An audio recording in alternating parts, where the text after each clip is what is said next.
भाई लोग चमार जी के राज चली। तो भाई लोग बता दूं कि पहले तो शिल्पी राज और नेहा राज ने भी चमार के ऊपर गाना गा दिया था चमार जी के ऊपर। अब दोस्तों बता दूं कि भोजपुरी की एक नंबर वन सिंगर जो कि दोस्तों शिवानी सिंह ने भी एक तगड़ा गाना गा दिया दोस्तों, जो कि उस गाने का नाम है चमार जी के राज चली।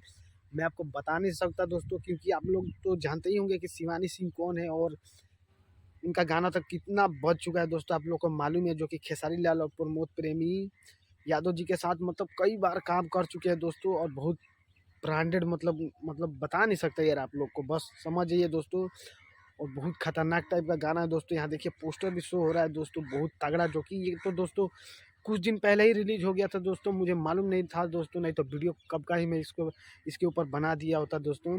तो बाकी आप समझ जाइए दोस्तों कि हाँ, चमार ब्रांड एकदम ब्रांडेड नाम होते जा रहा है दोस्तों। और हाँ, आप लोग खुद देख लीजिए दोस्तों कि पहले नेहा राज ने गाया था और शिल्पी राज ने। अब दोस्तों भोजपुरी की नई कलाकार मतलब नई, और इनका मार्केट में भी गाना खूब बजा दोस्तों, अभी भी बज ही रहा है दोस्तों, जो कि शिवानी सिंह ने भी गाना गा के दिखा दिया दोस्तों। तो जाइए दोस्तों, इस गाने को इतना बजाइए और इतना धमकाइए ना कि एकदम ब्रांड नाम हो जाए और ब्रांडेड चमार हो जाए। तो दोस्तों गाने को खूब से खूब शेयर कीजिएगा दोस्तों। तो मिलते हैं किसी और नई वीडियो में, तो आज के लिए इतना ही। जय बाबा भीम अम्बेडकर साहेब जी।